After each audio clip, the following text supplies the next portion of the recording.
I saw her do it. Through the glass wall of the conference room, I watched Sarah's fingers hover over my laptop keyboard. It was 11:47 p.m. The office was empty except for us. She thought I'd left. She thought I was home, probably panicking about tomorrow's pitch.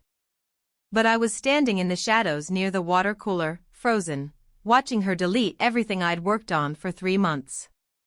My entire presentation. Gone. 3 months of research, design, client analysis, market projections, everything I needed to secure the biggest account our firm had ever pitched for. The Donovan Technologies deal. $12 million. The kind of account that changes careers. The kind that gets you promoted from senior associate to partner.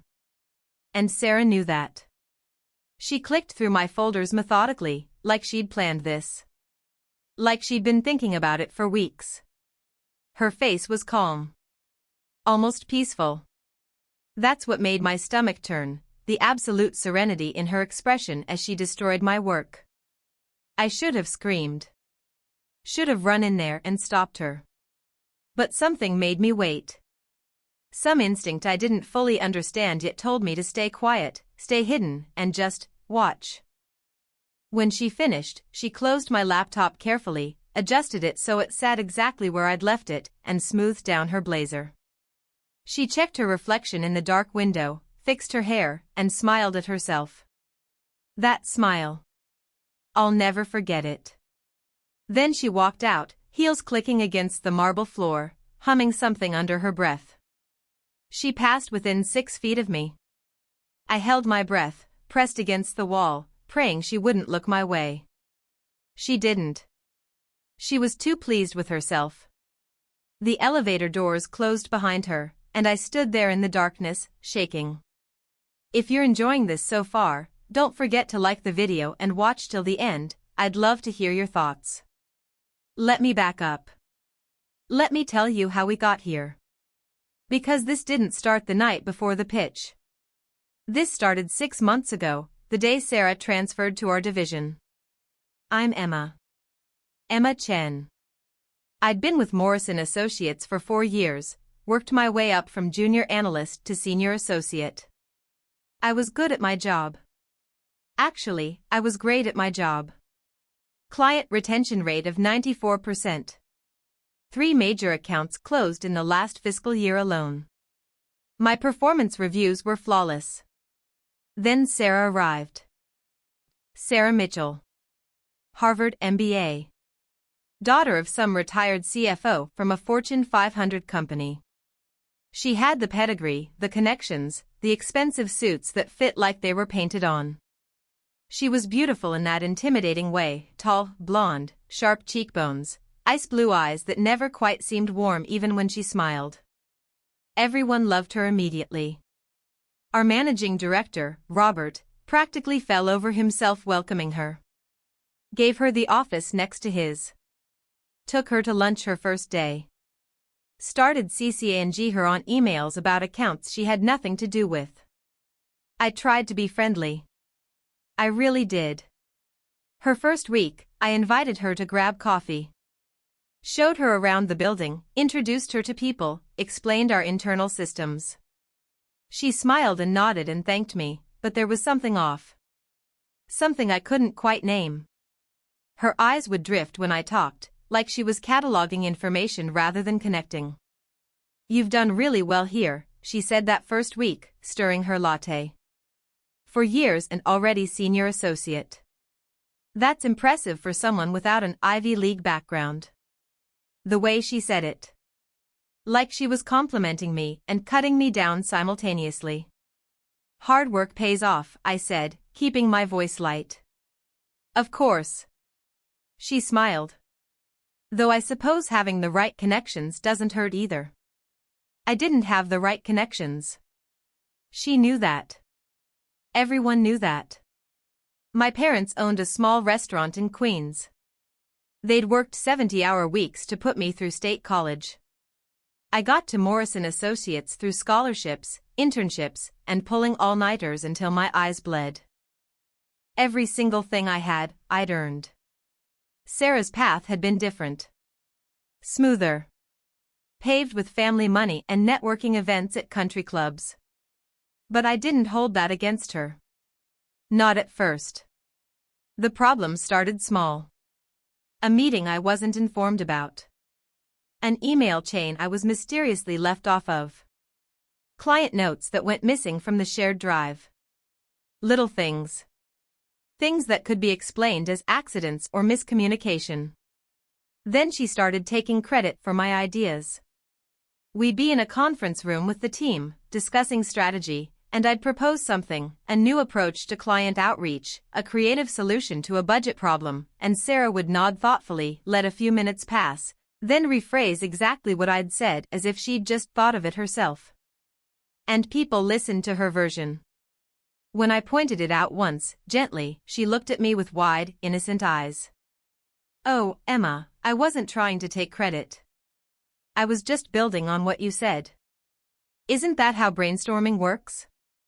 Robert nodded. "Sarah's right. We're all on the same team here." After that, I stopped pushing back. What was the point? But I kept track. In a private document on my personal laptop, I logged every incident. Every stolen idea, every suspicious mishap, every time something felt wrong. I didn't know what I'd do with it. Maybe nothing. But I wanted a record. The Donovan Technologies opportunity came up in March. Donovan was a massive tech firm looking to restructure their entire financial portfolio. They wanted a consulting firm that could handle everything: investment strategy, risk analysis, market positioning, growth projections. It was complex, high-profile, and incredibly lucrative. Robert announced in the Monday morning meeting that we'd be pitching for their business. "This is big," he said, pacing in front of the conference room windows. "This is the kind of account that defines a firm. I'm assigning our best people." He looked at me. "Emma, I want you to lead this pitch." My heart stopped. This was it. This was the opportunity I'd been working toward my entire career. "Thank you," I managed to say. "I won't let you down." Sarah's smile tightened almost imperceptibly. "Sarah, you'll support Emma on this," Robert continued. "Secondary role, but I want your input throughout. Fresh eyes, fresh perspective." "Of course," Sarah said smoothly. "Happy to help however I can." I should have known right then. Should have seen the calculation behind her pleasant expression. But I was too excited, too focused on the opportunity. That was my first mistake. I threw myself into the project immediately. Researched everything about Donovan Technologies, their history, their current portfolio, their pain points, their competitors. I conducted market analysis, built financial models, created growth projections. I worked nights and weekends. Skipped dinners. Cancelled plans with friends. This pitch had to be perfect. Sarah was helpful at first. She'd stop by my office with coffee, ask how things were going, offer suggestions. Some of them were even good. I started to think maybe I'd misjudged her. Maybe we could actually work well together. Then, about 6 weeks in, things started going wrong. A spreadsheet I'd spent days building suddenly had corrupted formulas. The backup on the shared drive was corrupted too. I had to rebuild everything from scratch, losing a week of work. "That's so weird," Sarah said when I mentioned it. "Technology, right?"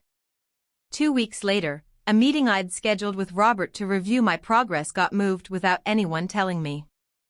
I showed up at his office at the scheduled time only to find Sarah already there, presenting her own ideas for the pitch. "Oh, Emma." Robert looked surprised to see me. "I thought we'd rescheduled this for tomorrow." "No one told me," I said carefully. Sarah's eyebrows rose. "Didn't you get my email?" "I sent it Friday." I checked my phone right there. No email. "Probably went to spam," Sarah suggested. "That's been happening a lot lately." It hadn't gone to spam. I checked my trash, my deleted items, everything. The email never existed. But I couldn't prove that. These incidents kept happening. Files that wouldn't open. Messages that didn't arrive. Miscommunications that somehow always made me look disorganized or behind schedule. And through it all, Sarah was there. Sympathetic. Helpful. Suggesting ways I could get back on track. I started to feel crazy. Like I was losing my grip on reality. Was I actually becoming disorganized? Was the stress getting to me? No. I knew what was happening. I just couldn't prove it. So I became more careful. I started backing up everything in multiple places. Screenshotting emails. Documenting conversations. Creating redundancies for my redundancies. I also started paying closer attention to Sarah. I noticed how she'd linger near my desk when I stepped away. How she'd volunteer to help with tasks and then somehow those tasks would get complicated. How she'd befriend people in IT and security and administration, all the people who had access to systems and schedules and information. She was building a network. Laying groundwork. But for what? The pitch was scheduled for Thursday, September 15th. The Tuesday before, I did a run-through with Robert and 2 other senior partners. Sarah was there too, sitting in the back, taking notes. My presentation was strong. I could see it in their faces. Robert was nodding, smiling, scribbling positive comments. The partners looked impressed. Even Sarah had an unreadable expression that I chose to interpret as respect. "This is excellent work, Emma," Robert said when I finished. "Really top tier. Make a few small tweaks based on our notes, and you'll knock them out on Thursday." I floated out of that room. This was happening. This was really happening. Sarah caught up with me in the hallway. "That was good," she said. "Really good. Thank you. You must be relieved. All that work paying off." Something in her tone made me look at her more carefully. "Yeah. It feels good. You're still planning to come in tomorrow night to do final prep, right?" "Of course. I'll probably be here late getting everything perfect." She nodded slowly. "Me too. We can keep each other company." But when Wednesday night came, Sarah left at 6 p.m. She made a big show of it, stopping by my office to say goodbye. "I'm exhausted," she said, stretching. "I think I'm going to go home, take a bath, get a good night's sleep." "You should too, Emma. You look tired." "I want to do one more review," I said. "Fine-tune a few slides. Suit yourself. Don't stay too late though. You need to be sharp tomorrow." She left. I heard the elevator ding, heard the doors close. I kept working. Adjusted some graphics, tightened some language, practiced my transitions. Around 9 p.m., I got hungry and decided to walk to the deli 2 blocks away for a sandwich. That's when I made my second mistake. I left my laptop on my desk. Didn't lock it. Didn't even close the lid. The presentation file was open. Why would I need to lock it? The office was empty. The building was secure. My colleagues weren't criminals. I was gone maybe 20 minutes. When I got back, the elevator opened on our floor, and I saw the lights in the conference room were on. The conference room next to my office. The one with the glass walls. I froze with my sandwich in my hand, standing just outside the elevator, watching. And that's when I saw her. Sarah. At my desk. At my laptop. I stepped back into the shadows, pressed myself against the wall near the water cooler, and watched her delete everything. My heart was pounding so hard I thought she might hear it.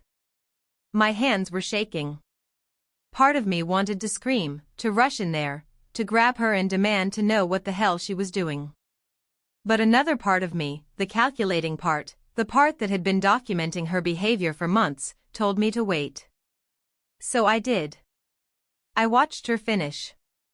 Watched her close my laptop and smooth her blazer and smile at her reflection. Watched her walk past me and disappear into the elevator. Then I stood there in the darkness, breathing hard, trying to process what I'd just witnessed. She'd deleted my presentation. The night before the most important pitch of my career. The night before a $12 million deal that could make or break our firm's year. She'd sabotaged me. But why? And then, as I stood there shaking, it clicked into place. If I failed tomorrow, if I showed up to the pitch with nothing, or scrambled together some half-assed presentation at the last minute, I'd look incompetent. Disorganized. Not partner material. Robert would be furious. The senior partners would question his judgment in assigning me such an important account. My reputation would be destroyed. And Sarah, who'd been supporting me this whole time, who'd been in all the meetings, who knew the account almost as well as I did, Sarah would step up. She'd offer to save the day. She probably had her own presentation ready to go. Something she'd been working on in parallel, just waiting for me to fail. She'd deliver the pitch. Donovan would be impressed. Morrison Associates would land the account. Sarah would be the hero. And I'd be done. It was elegant, really. Ruthlessly efficient. If I hadn't come back early. If I hadn't seen her. I'd have arrived at my desk the next morning, opened my laptop, and found everything gone. I'd have had maybe 6 hours to rebuild a 3-month project from memory. I'd have failed spectacularly. But I had seen her. And I had backups. Multiple backups. On external drives, on cloud storage, on my personal laptop at home. I'd been so paranoid about Sarah's sabotage that I'd backed up everything compulsively. I could recover my presentation. Easily. But as I stood there in the dark office, a different plan started forming in my mind. What if I didn't let her know I could recover it? What if I played along? My hands stopped shaking. My heartbeat slowed. I felt a strange calm settle over me. I waited another 15 minutes to make sure Sarah wasn't coming back. Then I walked to my desk, opened my laptop, and confirmed what I already knew. The presentation file was gone. Deleted from my desktop, deleted from my documents folder, deleted from the recycle bin. A thorough job. I shut the laptop, grabbed my bag, and went home. That night, I barely slept. I lay in bed, staring at the ceiling, playing through scenarios. Part of me wanted to go to Robert immediately, tell him what happened, show him the evidence. But what evidence did I have, really? I hadn't recorded her deleting my files. I hadn't taken photos. It would be my word against hers. And Sarah was good at playing innocent. She'd say I was making it up, that I'd probably deleted the files myself by accident and was trying to blame her because I was stressed and paranoid. Who would Robert believe? The employee he'd known for 4 years, or the Harvard MBA with connections he was clearly trying to impress? I didn't like my odds. No. I needed something better. Something irrefutable. I got up at 4 a.m., made coffee, and sat at my kitchen table with my personal laptop. I opened my backup files and started working. First, I recovered my original presentation. Exactly as it had been. Every slide, every graph, every carefully crafted piece of analysis. Then I added something new. One slide. Tucked into the middle of the deck, hidden in a section about market analysis. A slide that wouldn't make sense unless you were looking for it.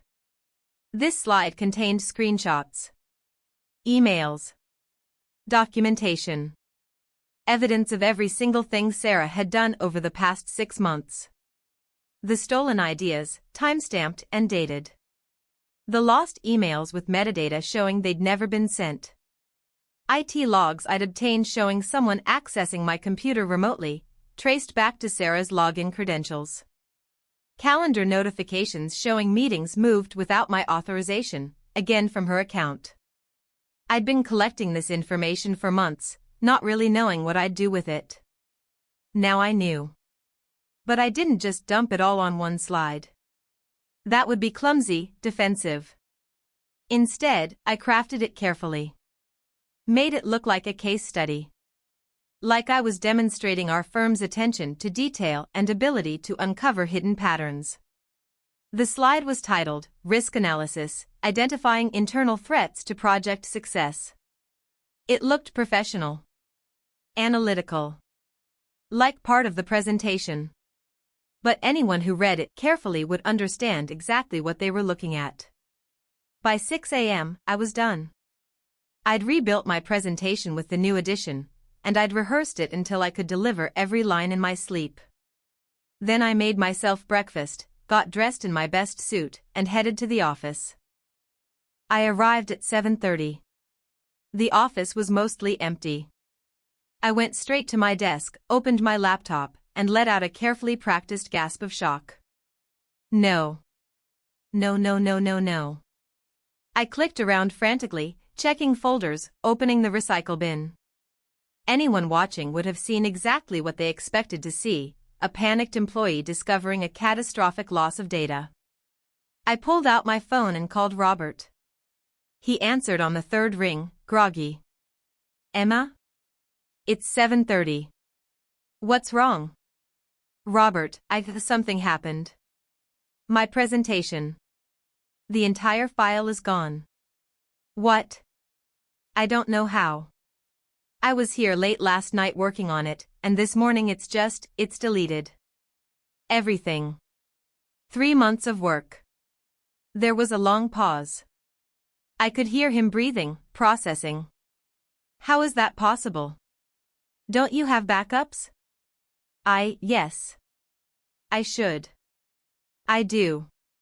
On the shared drive. But I need to check. I'm checking now. I needed to tell you. The pitch is in 6 hours. Okay. Okay, stay calm. Check your backups. Check everything. I'm coming in now. He hung up. I sat at my desk, continuing my performance of panic, knowing that within minutes the office would be buzzing with the news. Sarah arrived at 8:15. I watched her walk in, Starbucks cup in hand, looking refreshed and relaxed. She greeted people as she passed. Smiled. Laughed at someone's joke. She walked past my office and glanced in. Our eyes met. I must have looked devastated because her expression shifted to concern. Emma?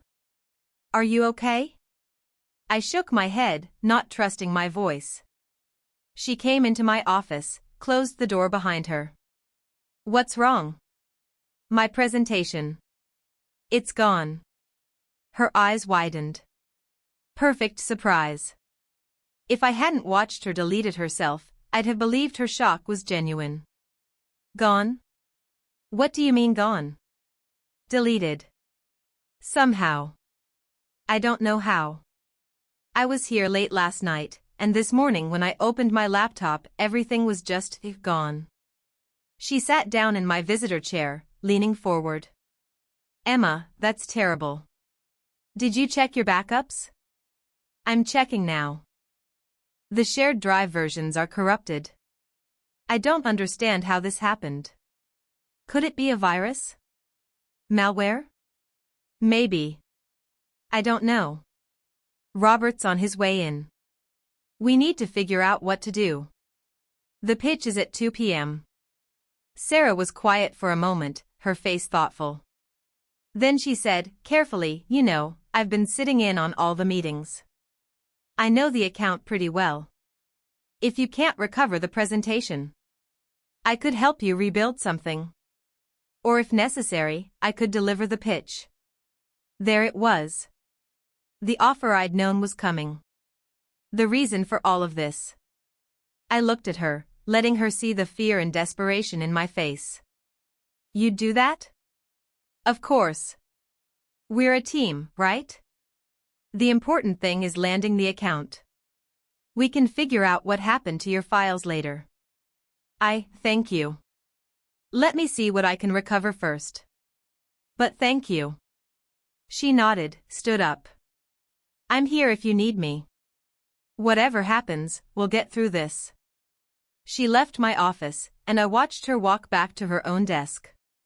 She sat down, opened her laptop, and her fingers flew across the keyboard. Preparing her presentation, I assumed. The one she'd been working on in secret. The one she'd planned to use when I failed. Robert arrived 20 minutes later, moving through the office like a storm. He came straight to my office, his face tight with stress. "Talk to me. What's the situation?" "I've been able to recover some of my backups," I lied smoothly. "Not everything, but enough. I can put together a presentation. It won't be as polished as what I had, but it'll work." He exhaled, relieved. "Okay. Good. Do you need help?" "No. I've got it. Just give me a few hours." He nodded, started to leave, then turned back. "Emma, this is concerning. We need to figure out how this happened. After the pitch, I want IT to do a full investigation of your computer." "Absolutely." He left.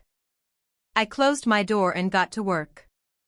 For the next 4 hours, I sat at my desk, apparently rebuilding my presentation. In reality, I was just rehearsing. Fine-tuning. Making sure every word, every transition, every piece of evidence on that hidden slide was perfect. Sarah checked on me twice. Both times, I gave her a stressed but grateful smile and told her I was making progress. At noon, Robert ordered in lunch. Nobody ate much. The tension in the office was palpable. Everyone knew about the pitch, about my lost presentation, about how much was riding on this.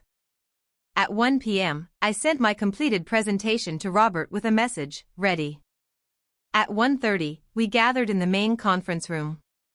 Robert, me, Sarah, and 2 senior partners, Michael and Diane. The Donovan Technologies team was due to arrive at 2. "Let's do a quick run-through," Robert said. "Emma, show us what you've got." I connected my laptop to the projector and pulled up the presentation. Took a deep breath. "Before we start, I just want to say thank you all for your support today. This has been stressful. But I'm confident in what I'm about to show you." I clicked to the first slide and began. For 40 minutes, I delivered the pitch I'd been preparing for 3 months. It was flawless.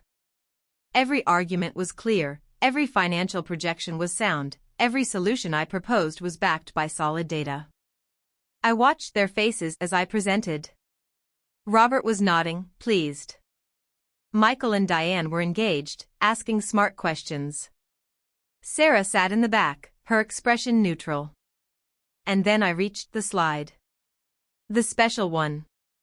"Now, I want to address something that's crucial in any large-scale consulting relationship," I said, advancing to the next slide. "Risk analysis. Specifically, identifying internal threats to project success." The slide appeared on the screen. For a moment, no one reacted. They were just reading. Then Michael leaned forward, frowning. "Emma, what is this?"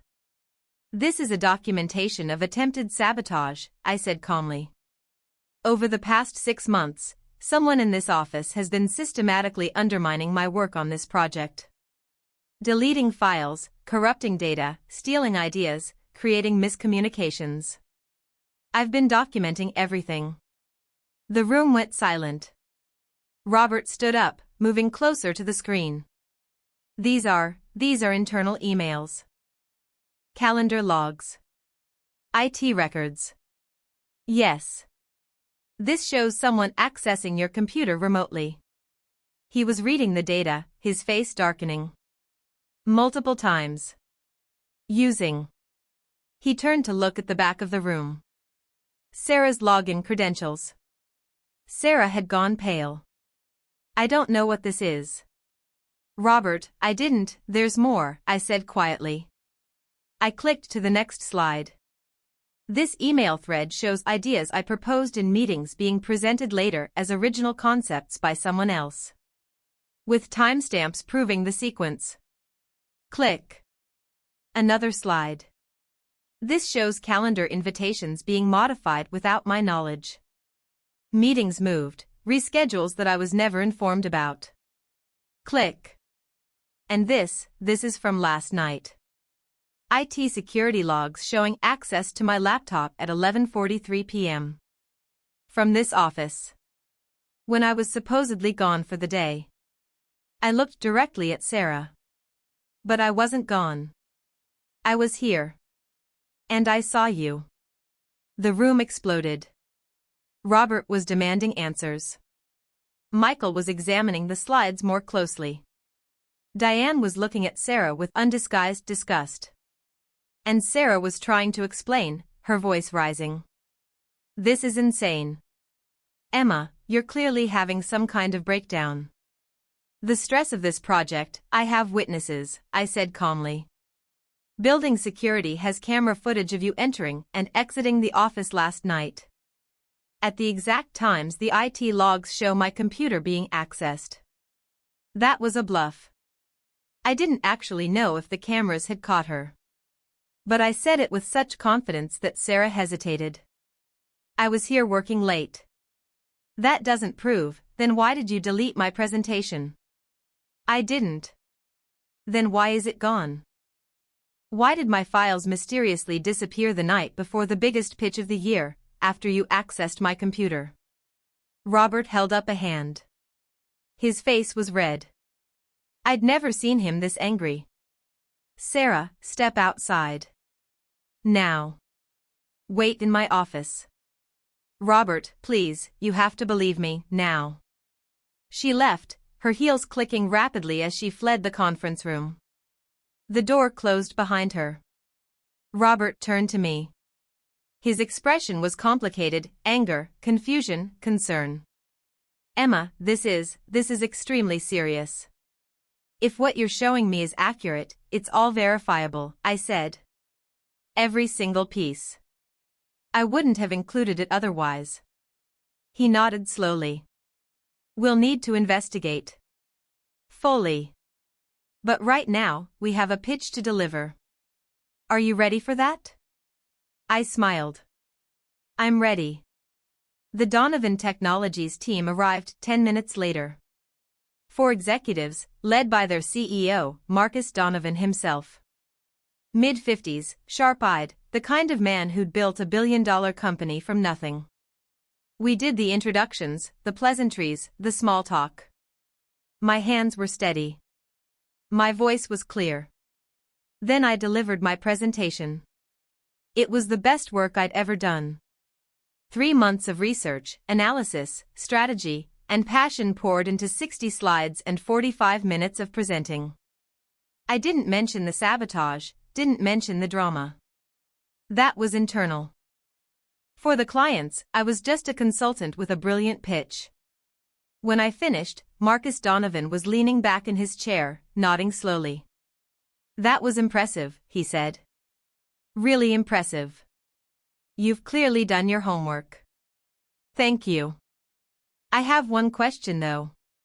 He looked around the table. Where's your team? This presentation has you listed as lead, but surely you didn't do all this alone? Robert started to answer, but I cut him off gently.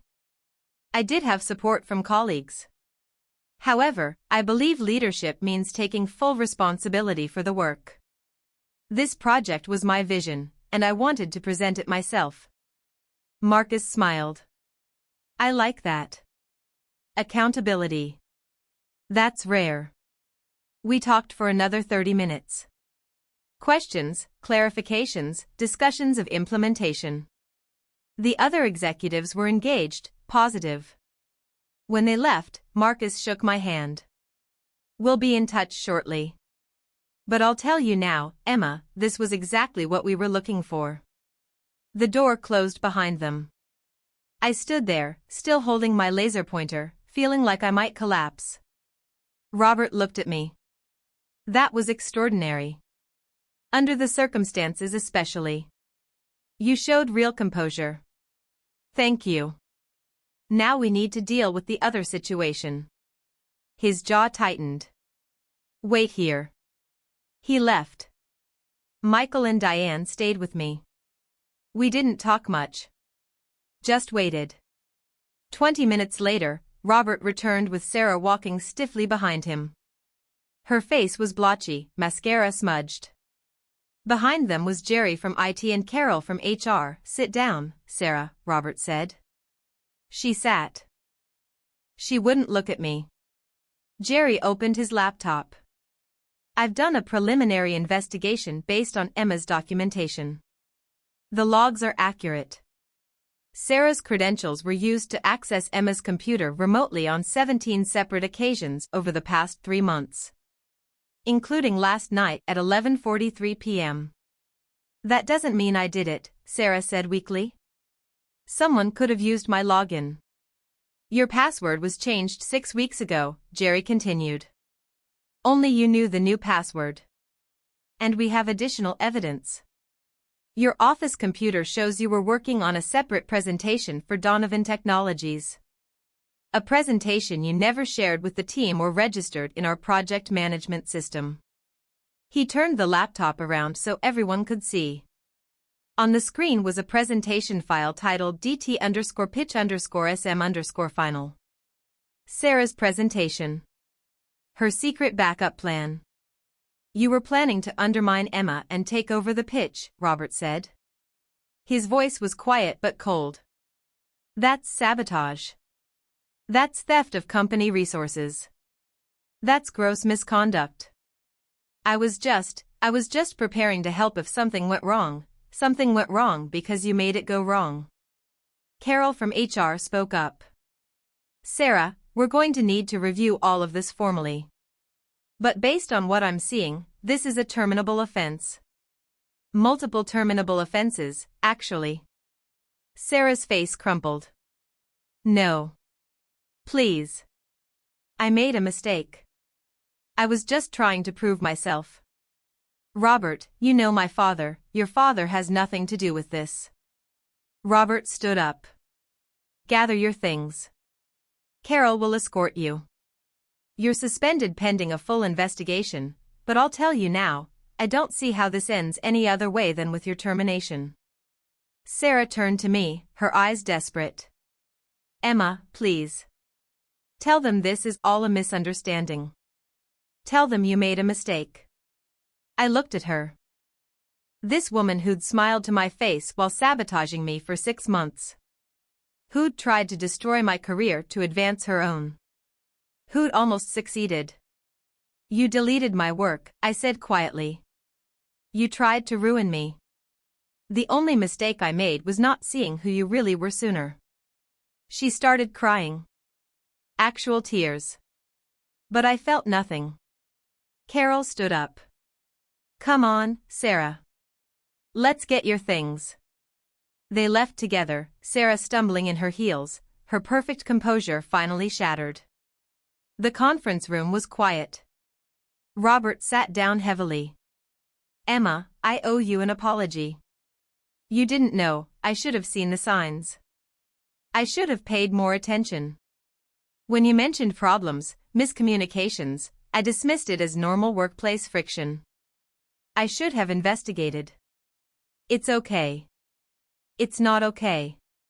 You were targeted, and I didn't protect you. He looked at me seriously. This won't happen again. And for what it's worth, the way you handled this, documenting everything, staying professional, not letting it destroy your work, that shows real leadership. I didn't know what to say to that. Marcus Donovan called 3 days later. I was in my office when Robert came to get me, grinning wider than I'd ever seen. They want us, he said simply. Full contract. $12 million over 2 years. They specifically asked that you be the lead consultant on their account. My knees went weak. Are you serious? Completely. Emma, you did it. This is huge. For you, for the firm, for everyone. The news spread through the office in minutes. People were congratulating me, high-fiving me, talking about celebrations. But I felt strangely numb. That evening, after everyone else had left, I sat at my desk and opened my private documentation file. The one where I'd been logging Sarah's sabotage for months. I read through it. All the incidents, all the stolen ideas, all the ways she'd tried to undermine me. And I thought about that night. Standing in the shadows. Watching her delete my presentation. Having to choose in that moment whether to stop her or let her finish. I'd let her finish. I'd let her believe she'd succeeded. Because I knew that trying to stop her, trying to prove what she'd done in the moment, wouldn't be enough. I needed her to commit fully. Needed her to believe she'd won. Needed her to walk into that office the next day confident and comfortable, ready to swoop in and save the day. Only then could I show everyone exactly who she was. It was calculated. Cold, even.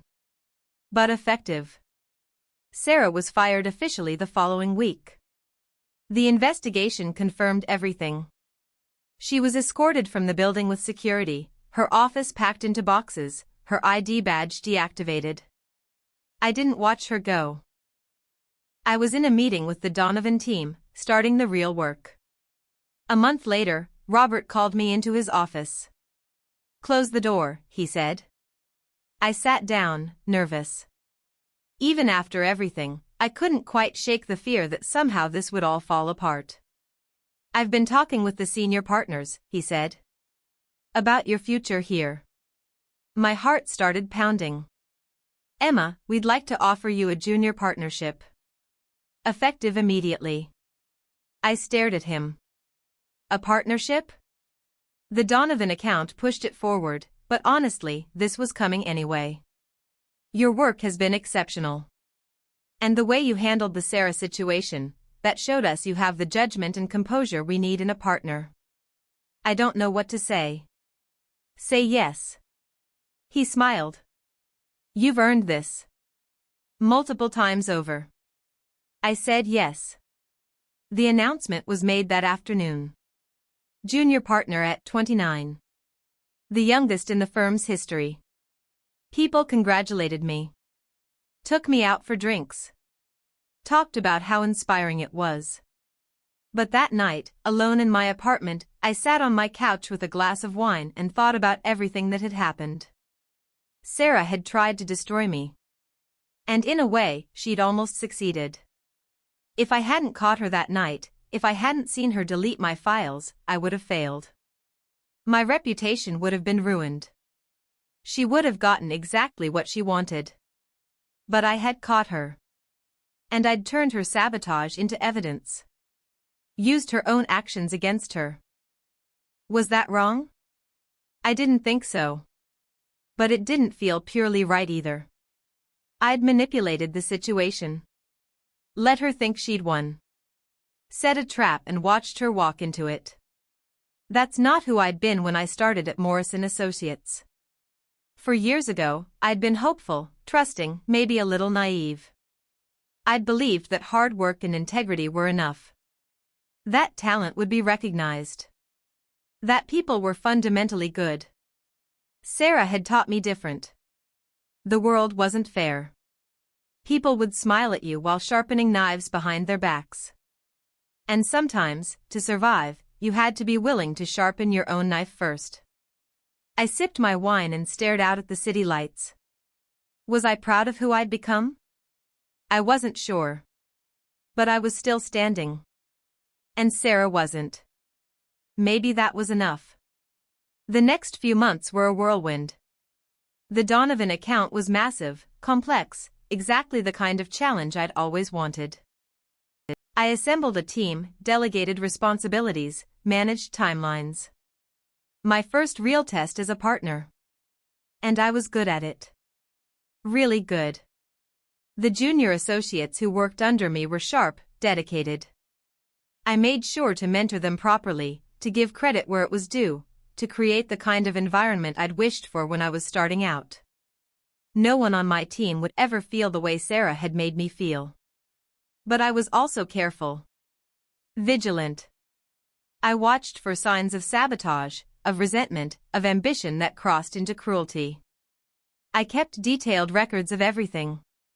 Backed up my work obsessively. Protected myself. Because now I knew what people were capable of. Robert noticed. "You've become more guarded," he said one day over lunch. "I get why, after what happened. But don't let Sarah's actions make you paranoid, Emma. Not everyone is like her." "I know," I said. But I wasn't sure I believed it. In March, 6 months after Sarah's termination, I got a LinkedIn message. It was from her. My finger hovered over the delete button. I should just erase it, block her, move on. But curiosity won out. I opened it. "Emma," it began. "I know you probably don't want to hear from me. I wouldn't blame you if you deleted this without reading. But I wanted to reach out. I need to say some things, even if you never respond. I'm sorry. I know that's inadequate. I know it doesn't undo what I did or the harm I caused. But I am genuinely, deeply sorry. I've spent the last 6 months in therapy, trying to understand why I did what I did. Why I felt so threatened by you that I tried to destroy you. The answer isn't pretty.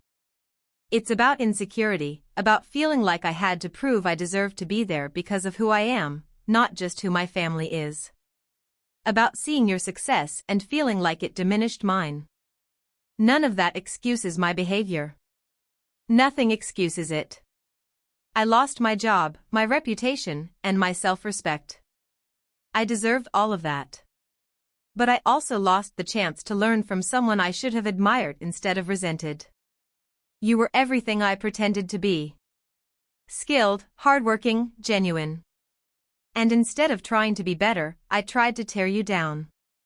I'm not asking for forgiveness. I don't deserve it. I'm not asking to reconnect or be friends. I just wanted you to know that I see what I did now. I understand it. And I'm truly sorry. I hope you're doing well. I'm sure you are. You were always going to succeed, with or without my sabotage. Take care, Sarah. I read it 3 times. Part of me wanted to feel vindicated. She was sorry. She'd admitted everything. She understood how badly she'd screwed up. But mostly I just felt tired. What do you think? I asked my friend Rachel that evening. We were at our favorite wine bar, the one we'd been going to since my junior associate days. Rachel had heard the whole story as it unfolded.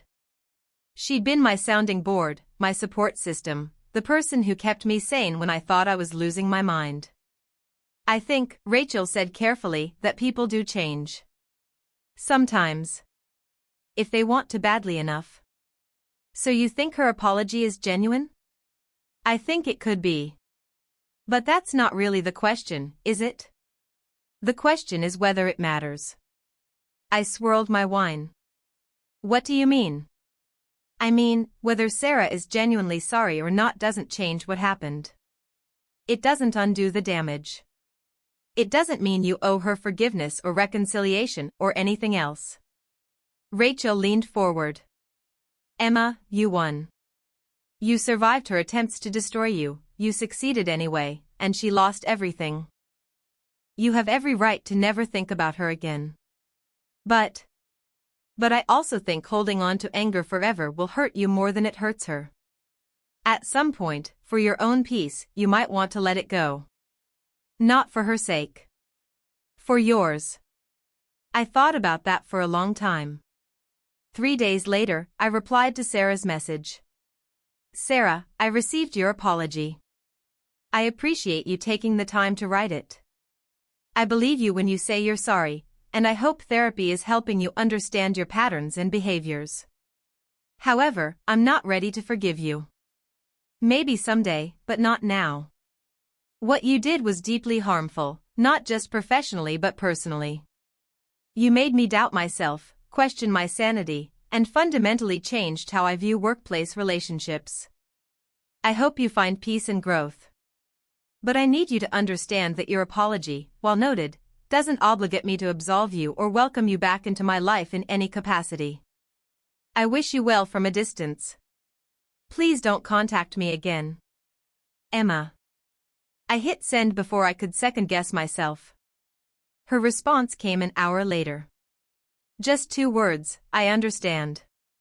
That was the last time I heard from her. Work continued.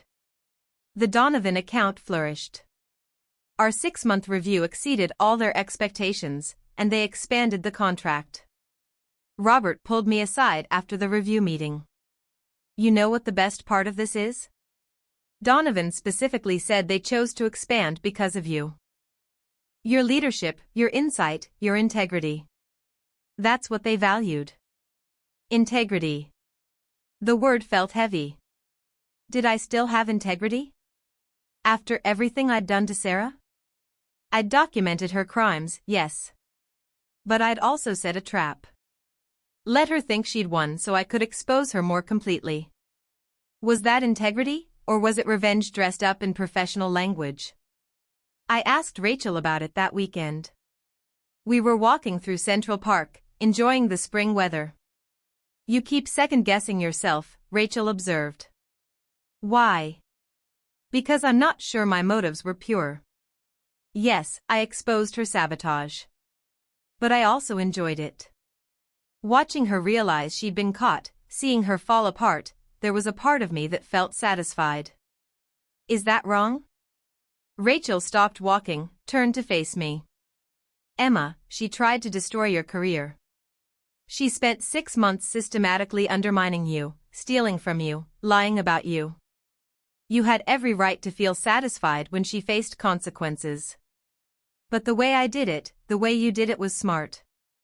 You gathered evidence, you protected yourself, you let her reveal her true character. That's not revenge, that's justice. There's a difference. Is there? Yes. Revenge would have been lying about her, framing her for something she didn't do, escalating beyond what she actually deserved. Justice was documenting what she actually did and letting those actions speak for themselves. I wanted to believe that. I really did. But late at night, when I couldn't sleep, I'd remember the look on Sarah's face when she realized she'd been caught. The way her confident smile had crumbled into panic and fear. And I'd remember feeling glad. Was that the person I wanted to be? Summer came. The Donovan project expanded again. I hired 2 more team members, including a promising junior associate named Melissa who reminded me of myself at that age, hungry, dedicated, maybe a little too trusting. I took her under my wing, made sure she knew she could come to me with problems, that I'd protect her the way no one had protected me. Can I ask you something? Melissa said one day. We were working late, reviewing projections for a client presentation. Of course. The woman who used to have the office next to Robert's. Sarah something. I heard she was fired for sabotaging you. I'd known this conversation would come eventually. The story had become office legend, whispered about, speculated on, probably exaggerated in the retelling. That's true, I said carefully. How did you know? I mean, how did you figure out what she was doing? I could have given her the sanitized version. The professional response about documentation and vigilance and following proper channels. Instead, I told her the truth. I knew because I felt it, I said. Long before I had proof, I knew something was wrong. Little things that didn't add up. And instead of dismissing my instincts, I trusted them. I started documenting everything, even when it seemed paranoid. And eventually, I caught her. Melissa absorbed this. So you're saying, trust your gut?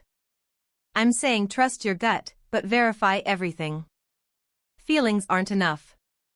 You need evidence. But don't ignore the feelings either. She nodded slowly. Did you ever confront her? Before the end, I mean? No. I waited until I had irrefutable proof. Confronting her earlier would have just given her a chance to cover her tracks better. That must have been hard. Pretending everything was fine while you knew what she was doing. It had been exhausting, actually. Maintaining the facade of normalcy while internally calculating every move, every interaction. It was necessary, I said simply. But later, alone in my office, I thought about that conversation. I'd told Melissa the tactical truth, how to protect yourself, how to gather evidence, how to catch someone who's working against you. But I hadn't told her the emotional truth. That it had changed me. That I'd become harder, more suspicious, less willing to trust. That sometimes, in meetings, I'd catch myself watching my colleagues the way I'd watched Sarah. Looking for signs of deception, hints of sabotage. That the victory had come with a cost. In August, Morrison Associates held its annual partners retreat. 3 days at a resort in the Berkshires, nominally for team building but mostly for the senior partners to golf and the rest of us to network. I'd never been before. Junior partners weren't usually invited. But Robert insisted I come. You're part of the leadership now, he said. Act like it. So I went. The first evening, there was a cocktail reception. I made small talk with partners from other divisions, discussed market trends, laughed at appropriate jokes. And then I saw Michael, one of the senior partners who'd been in the room when I exposed Sarah, talking to a group near the bar. As I approached, I caught the tail end of his story. And she just put it right there in the presentation. Just boom, here's all the evidence that you've been sabotaging me for 6 months. The look on the woman's face, he shook his head, laughing. Brutal. Absolutely brutal.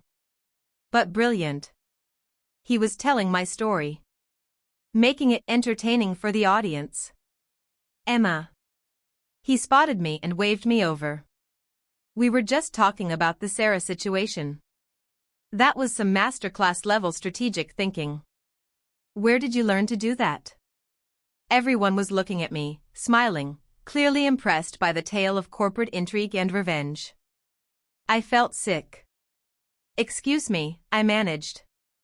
I need some air. I walked out of the reception, through the lobby, onto the terrace overlooking the darkening mountains. That's what I'd become to them. An entertaining story. A cautionary tale about what happens when you cross the wrong person. Was that fair? Was it earned? I didn't know anymore. You okay? I turned. It was Diane, the other senior partner who'd witnessed Sarah's downfall. She was in her 60s, elegant, with silver hair and sharp eyes that missed nothing. Fine, I said. Just needed a moment. She joined me at the railing, looking out at the view. Michael's an idiot. No filter, no sensitivity. He thinks everything's a story to tell at cocktail parties. It's fine. It's not fine. What happened with Sarah was serious. It was traumatic. And it shouldn't be reduced to entertainment. I looked at her, surprised. She met my gaze steadily. I want to tell you something. When I was about your age, I had a similar experience. Different details, same basic story. A colleague who tried to undermine me, destroy my credibility. I fought back. I won. What happened to them? They left the firm. And I became successful. Very successful. She paused. But I also became hard. Cynical. I spent years watching everyone around me, waiting for the next betrayal. It took a long time to trust again. To believe that not everyone was out to get me. How did you do it? Learn to trust again? Honestly? I'm not sure I ever fully did. But I made a choice to try. Because the alternative, living in constant suspicion, treating everyone like a potential enemy. That's not a life. That's a prison. She turned to face me fully. Emma, what you did was justified. Necessary, even. Sarah deserved every consequence she faced. But don't let what she did to you poison the rest of your career. Don't let her turn you into someone who can't see the good in people. I felt tears prickling behind my eyes. What if I already am that person? Then you choose to be different. Starting now. She squeezed my shoulder and walked back inside, leaving me alone with the mountain air and my thoughts. I stayed out there for a long time. The retreat continued. I participated in the team-building exercises, the strategy sessions, the endless networking. But Diane's words stayed with me. Was I becoming someone I didn't want to be? When I got back to New York, I made a decision. I called a therapist. Dr. Patricia Chen, someone Rachel had recommended years ago when I'd been dealing with burnout. I need help processing something, I told her in our first session. Something that happened at work. And I told her everything. The whole Sarah story, from beginning to end. Including the parts one hadn't told anyone else, how I'd enjoyed watching her fall, how I'd felt powerful in that moment, how I now couldn't stop analyzing everyone around me for signs of betrayal. Dr. Chen listened without judgment. When I finished, she was quiet for a moment. Emma, what you experienced was workplace abuse. Systematic, calculated abuse designed to destroy your confidence and career. Your response, documenting it, protecting yourself, exposing it, was entirely appropriate. But the way I felt about it, feeling satisfied when your abuser faced consequences, is normal. Human. It doesn't make you a bad person. It makes you someone who recognized injustice and felt relief when that injustice was addressed. But now I can't stop being suspicious of everyone. That's also normal. You experienced a betrayal from someone you'd tried to befriend and trust. Your brain is now hypervigilant, trying to protect you from future betrayals. It's a trauma response. Trauma. I'd never thought of it that way. The goal, Dr. Chen continued, isn't to go back to the person you were before Sarah. You can't unlearn what you've learned. But we can work on finding a middle ground. Being appropriately cautious without being paranoid.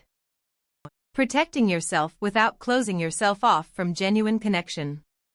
We met weekly after that. Slowly, gradually, I started to understand what had happened to me, not just Sarah's sabotage, but my response to it and what it had done to my psyche. I'd been traumatized. And then I'd won. And I hadn't processed either experience properly. Work continued. Fall turned to winter. The one-year anniversary of the Donovan pitch came and went. I thought about Sarah sometimes. Wondered where she'd ended up, whether she'd found another job, whether therapy had actually helped her change. But mostly, I focused on moving forward. I made a conscious effort to mentor my team without being controlling. To trust them with important tasks while still maintaining appropriate oversight. To see them as colleagues, not potential threats. It was hard. There were days when old patterns would emerge, when I'd catch myself scrutinizing someone's work for signs of sabotage that weren't there, or keeping information to myself because sharing felt dangerous. But I was trying. That had to count for something. In December, something unexpected happened. I got an email from Marcus Donovan himself. Not through official channels, not CCING anyone else. Just a direct message to my personal work email. Emma, I wanted to reach out personally to say thank you. Working with you and your team this year has been exceptional. But more than that, I appreciate your integrity. In this business, that's rare. I'm writing because I want to let you know about something. We're expanding significantly next year, and we're going to need another consulting firm to handle some overflow work. I've been contacted by several firms, including one called Hendricks Associates. A woman named Sarah Mitchell works there. She listed Morrison Associates as a previous employer and asked if I'd provide a reference for her work. I wanted to check with you before responding. I know there was some kind of incident, though I don't know the details. I won't be providing a reference without understanding the full picture. Can we talk? I stared at the email for a long time. Sarah had gotten another job at a competing firm. And she'd listed Marcus as a reference, clearly hoping he wouldn't know about her termination. One phone call from me could destroy her new position. I could tell Marcus exactly what she'd done, provide him with all the documentation, ensure that Hendricks Associates fired her immediately. It would be justified. She was lying on her application, falsifying her work history. She deserved to be exposed. My finger hovered over the reply button. I thought about Diane's warning. About Dr. Chen's guidance. About the person I wanted to be versus the person I was becoming.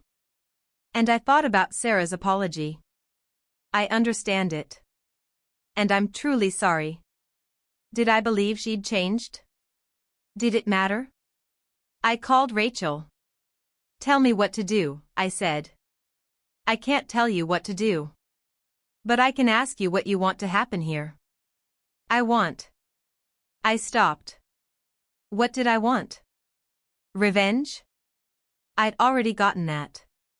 Sarah had lost her job, her reputation, 6 months of career progress. Justice? That had been served too. She'd faced appropriate consequences for her actions.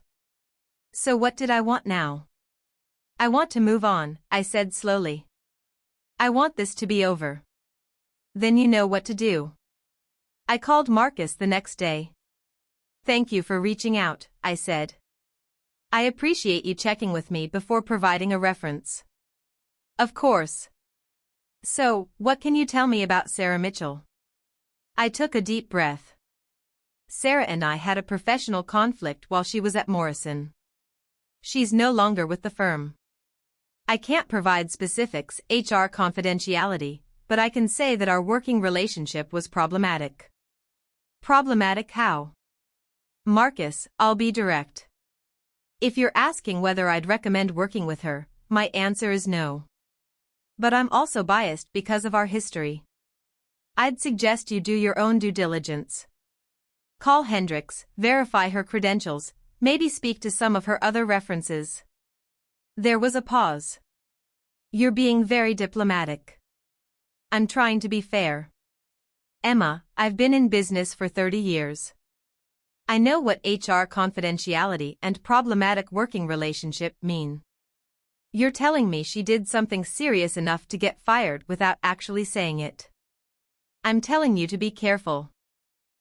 That's all. Another pause. Then, okay. I appreciate the heads up.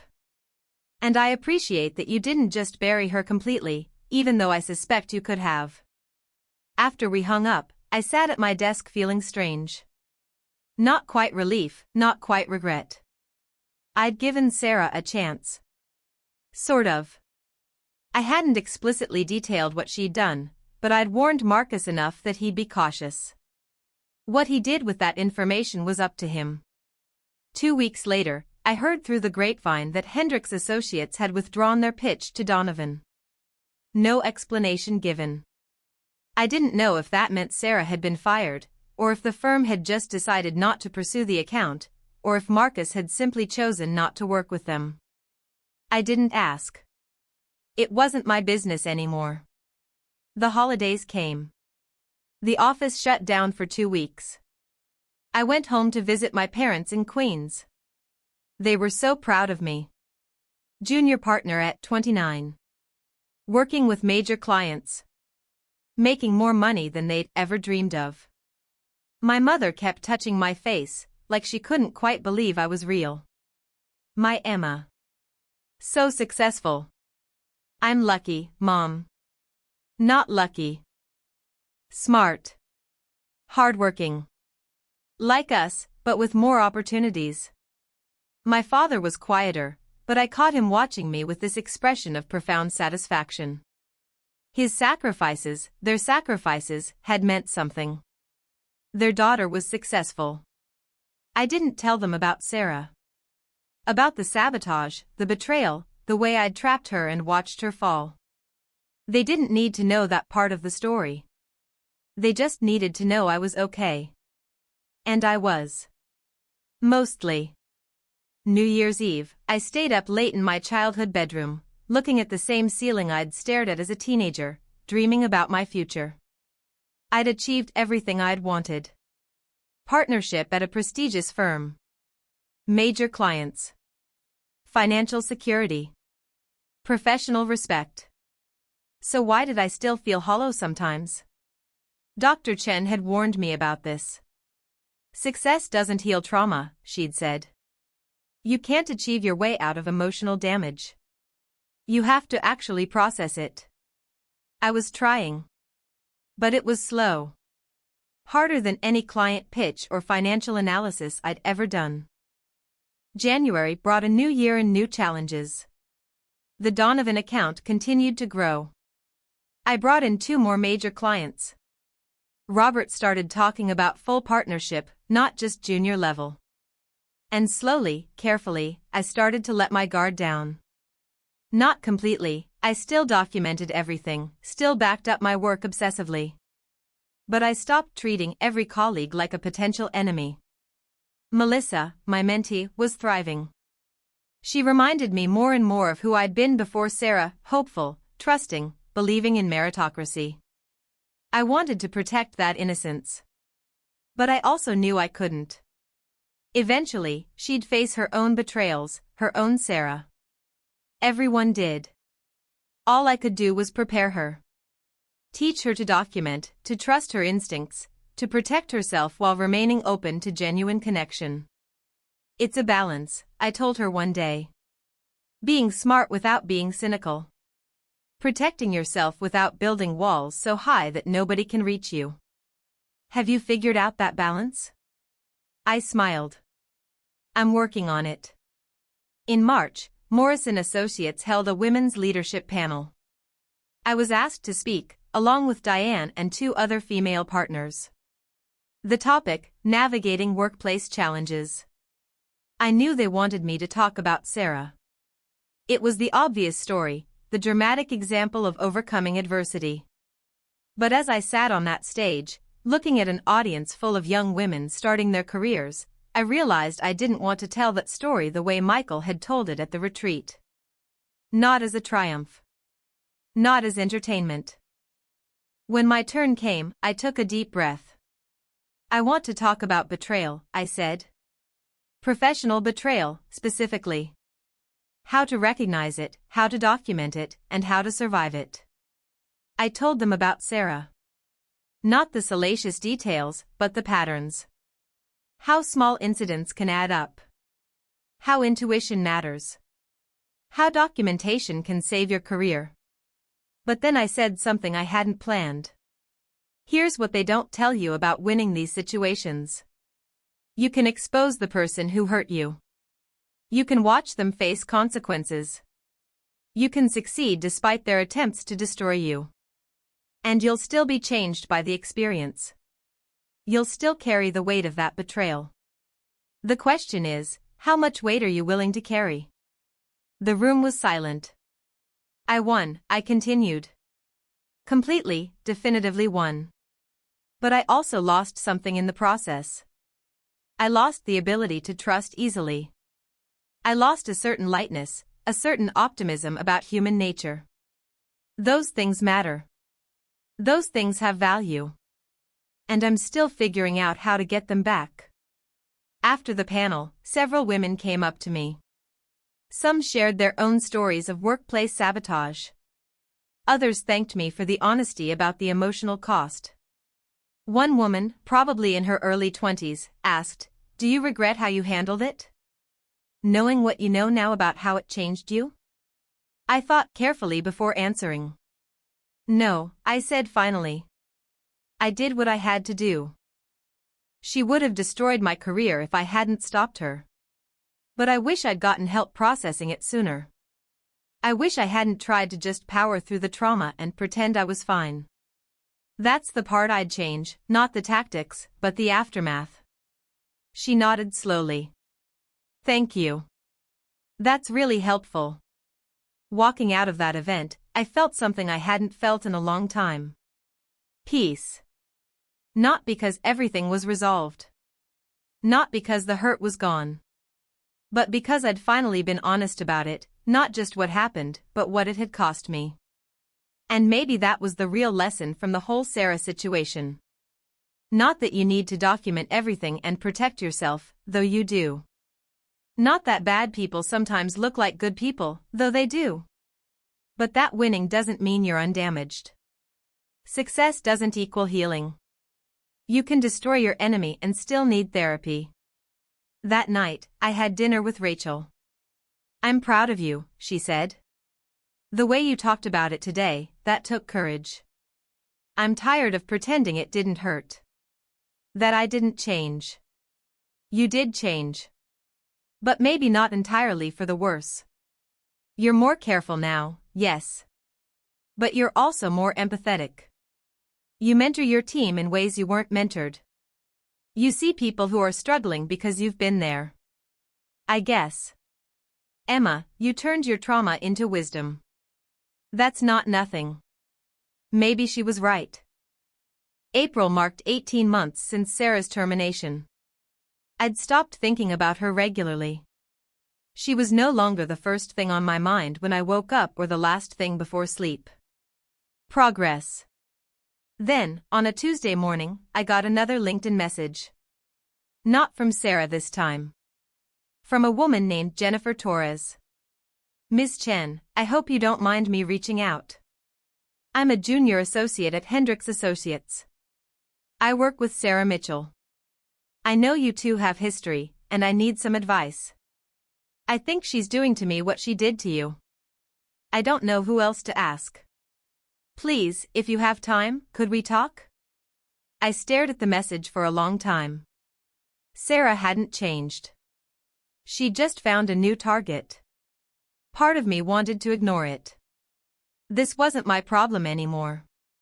I'd moved on. Why should I get dragged back into Sarah's orbit? But then I thought about myself at 25. Being sabotaged, feeling crazy, not knowing who to trust or where to turn. If someone had reached out to warn me about Sarah, would it have helped? Maybe. Maybe not. But it would have been something.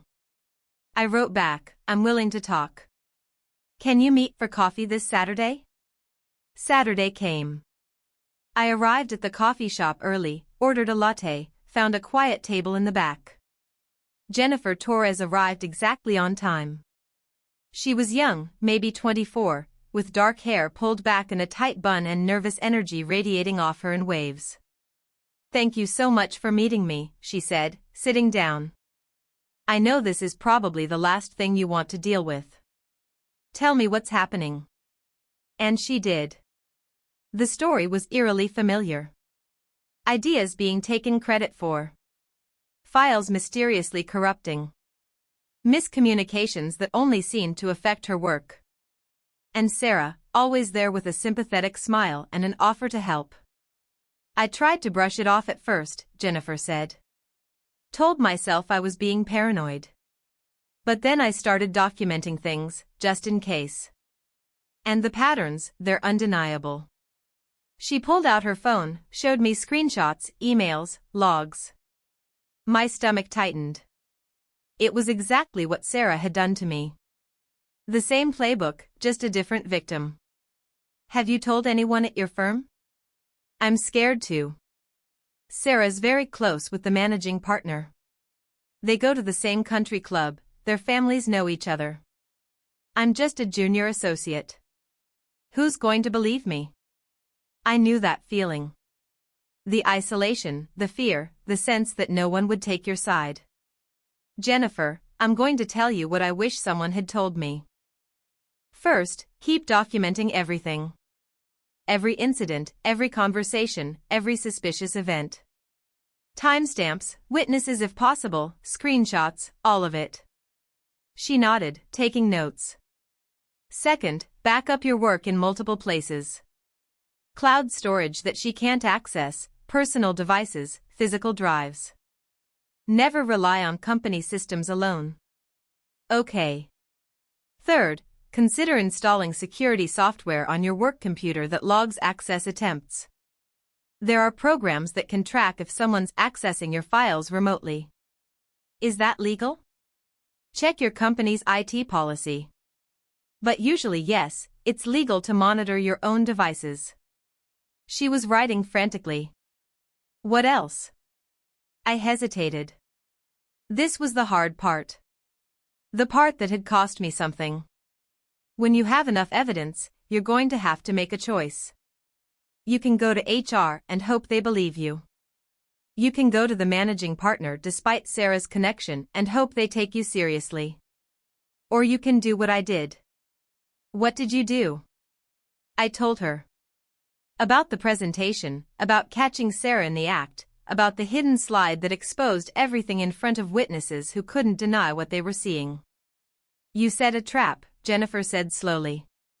I gathered irrefutable evidence and presented it at a moment when it couldn't be ignored or explained away. Yes. Did it work? She was fired the same day. Jennifer sat back, processing. I don't know if I can do something like that. The planning, the acting, the cold calculation? I finished. I know. It's not easy. And it changes you. But Jennifer, if she's doing what I think she's doing, you need to protect yourself. And unfortunately, in situations like this, playing nice doesn't work. You need leverage. We talked for another hour. I gave her every piece of advice I could think of, every lesson I'd learned the hard way. When we were done, she thanked me profusely. You probably saved my career. Definitely saved my sanity. Just promise me something. What? When this is over, whatever happens, get therapy. Process it. Don't try to just push through and pretend you're fine. I did that, and it cost me more than the initial betrayal did. She promised. I watched her leave, this young woman who reminded me so much of myself, and I felt a complicated mix of emotions. Anger at Sarah, obviously. She hadn't learned, hadn't changed, had just moved on to a new victim. But also something like purpose. Maybe this was part of my story, not just surviving Sarah's sabotage, but using that experience to help others in the same situation. Maybe that's how you turn trauma into something useful. 2 months later, Jennifer emailed me. Sarah had been fired from Hendricks Associates. Jennifer had followed my advice, documented everything, and caught Sarah in the act of deleting her work before a major presentation. The parallels were almost funny. Sarah apparently only had one strategy, and she used it over and over. Thank you, Jennifer wrote. I couldn't have done this without you. You gave me the courage and the tools to protect myself. I was glad she'd succeeded. Genuinely glad. But I also felt sad. Because this meant Sarah was still out there somewhere. Still sabotaging people, still destroying careers, still smiling while sharpening knives. How many more Jennifers would there be? How many victims before Sarah either changed or faced consequences severe enough to stop her permanently? I didn't know. And it wasn't my responsibility to find out. I'd saved myself. I'd helped Jennifer. That was enough. Summer came again. 2 years since the incident. 2 years of therapy, growth, success, and healing. The Donovan account was still going strong. I'd brought in 3 more major clients. Robert was now seriously talking about full partnership within the year.